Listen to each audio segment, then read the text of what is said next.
আসসালামু আলাইকুম everyone, welcome to my channel. আজকে আমি আপনাদের সঙ্গে শেয়ার করব একেবারে সহজ পদ্ধতিতে কাঁকরোলের ভাজার রেসিপি। একবার যদি এইভাবে কাঁকরোল ভাজা করেন তাহলে অন্য সবজির আর দরকারই পড়বে না। তো দেরি না করে আজকে এই কাঁকরোল ভাজার রেসিপিটা শুরু করা যাক। প্রথমে আমি এখানে 300 গ্রাম কাঁকরোল নিয়ে নিয়েছি। এবার এই কাঁকরোলটাকে ধুয়ে আগে থেকে পরিষ্কার করে নিয়েছি। এবার এই কাঁকরোলটাকে পাতলা পাতলা করে স্লাইস করে কেটে নিতে হবে। আমি যেভাবে কেটেছি ঠিক সেইভাবে কেটে নিতে হবে। এবার গ্যাসের মধ্যে একটা ফ্রাই প্যান বসিয়ে দেব। ফ্রাই প্যানটা হিট হয়ে আসবে তখন এর মধ্যে আমি সাদা তেল ব্যবহার করব। আপনারা চাইলে সরষের তেলও ব্যবহার করতে পারেন। এবার তেলটা যখন হিট হয়ে আসবে তখন দুটো পেঁয়াজ কুচি করে কেটে নিয়েছি। এবার পেঁয়াজটা এই তেলের মধ্যে দিয়ে আর দুটো কাঁচা লঙ্কা দিয়ে ভালোভাবে এই পেঁয়াজটাকে নেড়ে নেব। পেঁয়াজটা যখন একটু নরম হয়ে আসবে সেই পর্যায়ে আমি এর মধ্যে 1 চামচ কালো জিরা দিয়ে দেব। আমার কালো জিরাটা দেওয়া হয়ে গেলে ভালোভাবে এই পেঁয়াজের সঙ্গে মিশিয়ে নেব। আমার পেঁয়াজটা যখন কালার চেঞ্জ হয়ে আসবে তখন সেই পর্যায়ে আমি 1/2 চামচ আদা রসুনের পেস্ট দিয়ে দেব।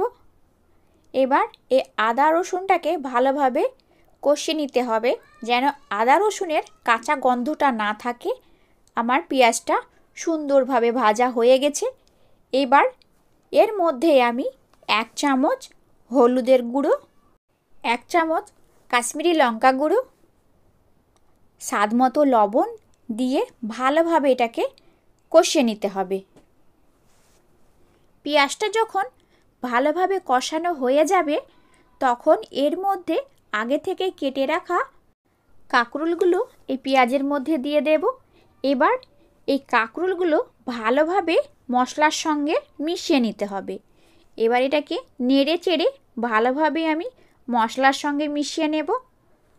আমার মশলাটা সুন্দরভাবে মেশানো হয়ে গেছে, আপনারা দেখেই বুঝতে পারছেন। এবার এই পর্যায়ে ঢাকনাটা আমি লাগিয়ে দেব 10 মিনিটের জন্য। 10 মিনিট ঢাকনাটা লো হিটের মধ্যে রেখে দিতে হবে। ঢাকনাটা তুলে একবার ভালোভাবে কাঁকরোলটাকে নেড়ে দিতে হবে। কাঁকরোলটা আমার ভালোভাবে নাড়া হয়ে গেছে। আবার এটাকে আমি 5 মিনিট লো হিটে ঢাকনা লাগিয়ে রেখে দেব।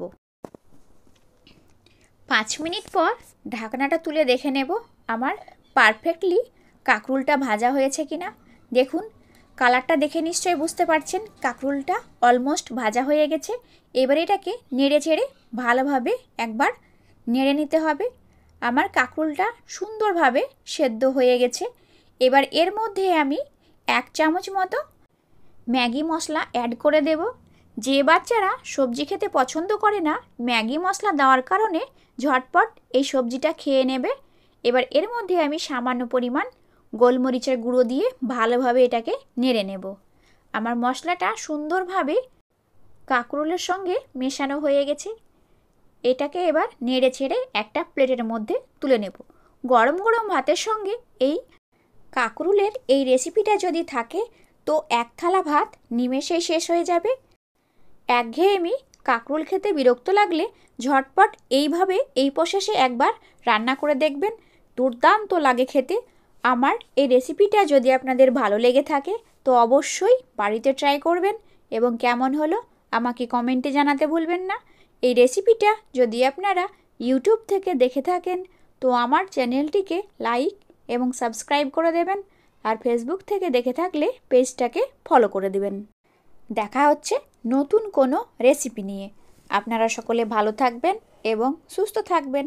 এতক্ষণ ভিডিওটা দেখার জন্য আপনাদের অনেক অনেক ধন্যবাদ।